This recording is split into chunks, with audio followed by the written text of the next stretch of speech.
a remarkable being appeared for the welfare of the many, out of compassion for what is wholesome, bringing peace to humans and to the Devas. On the full moon day of May in 623 BCE, in the grove of Lumbinī near Kapilavatthu, at the ancient border between India and what is now Nepal, a prince was born. His father was King Siddhattha of the Sakya clan, his mother Queen Mahamaya. The kingdom rejoiced. The Siddhattha Kaladavala came to behold the child. With a smile and tears he foresaw a life lived for the good of countless beings, though he knew he himself would not live to meet the man to come. In due course the court named the child Siddhattha Gotama. At the royal ploughing festival presided over by his father, the prince sat beneath the shade of a tree. His breath grew calm, his mind settled, and he tasted for the first time the quiet of deep concentration. Raised in the palace at Kapilavatthu, Siddhattha married Yasodhara. Life was abundant, yet his compassion reached beyond the palace walls, where age, sickness, and death shadowed human life. One day beyond the city gates he saw an old man, a sick man, a corpse, and then a wandering ascetic walking serene. Seeing impermanence and suffering directly, Siddhattha understood the path he must seek. At the age of 29, he departed Kapilavatthu by night, cut his hair, laid aside jewels, and vowed to search for the deathless peace, for the welfare of the many. He studied first with Ālāra Kālāma, attaining refined states of concentration, yet knowing this was not the final freedom beyond clinging. He then went to Uddaka Rāmaputta, realizing the utmost stillness taught there. Even so, suffering was not yet ended, and he continued on, at length.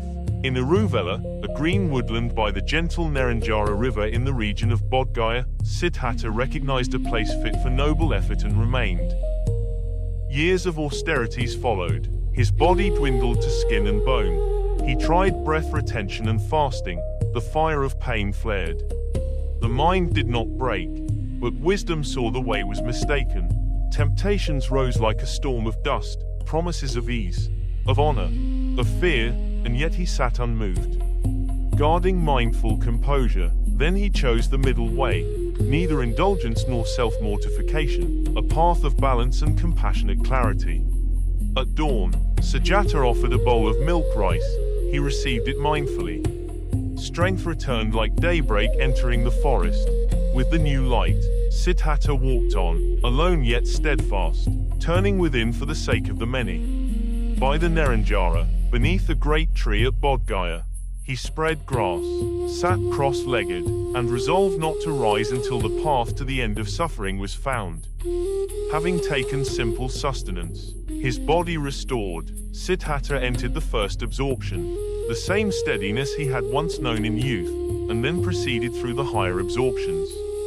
His mind gathered into a single point, serene and clear like a polished mirror in which things reflect exactly as they are.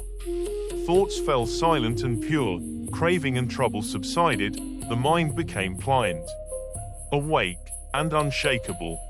From that foundation, during the first watch of the night, he remembered past lives, one life, then 2, 3, 4, 5, 10, 20, 50, 100, 1,000, 100,000, the dissolutions of world cycles and their reformations, seeing for each life the name he bore, the family and station, character, joys and sorrows, the manner of death, and the re-arising elsewhere, and then again returning here.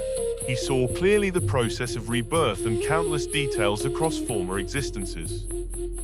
In the middle watch, with a purified inner vision, he beheld beings passing away and reappearing according to their deeds, the fortunate and the miserable, the beautiful and the wretched, the honored and the lowly, each moving through death and birth shaped by their actions of body, speech, and mind. Those who acted unwholesomely, reviling the noble and clinging to false views, fell to unhappy destinies. Those who honored the wise, held right confidence, and lived with right view were reborn in realms of happiness. He saw the lawfulness of this arising and passing. In the last watch, he understood, as it truly is, this is suffering, this is the origin of suffering, this is the cessation of suffering. This is the path leading to the cessation of suffering. Likewise he understood, these are the defilements, this is their origin, this is their ending, this is the path to their ending. Knowing and seeing thus, his mind was liberated from sensual craving, from the craving for becoming, and from ignorance. Freed, he knew, I am freed.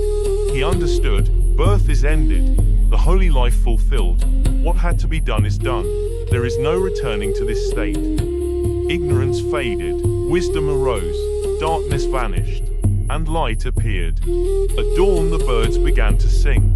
Beneath the tree by the Nerañjarā at Bodhgayā, Siddhattha Gotama opened his eyes in peace, the Buddha had awakened. From there he set out for Isapatana, Sarnath, near Varanasi, to turn the wheel of Dharma, teaching the middle way, the Four Noble Truths, and the Noble Eightfold Path to the Five Former Companions, beginning a teaching given for the welfare and happiness of the many.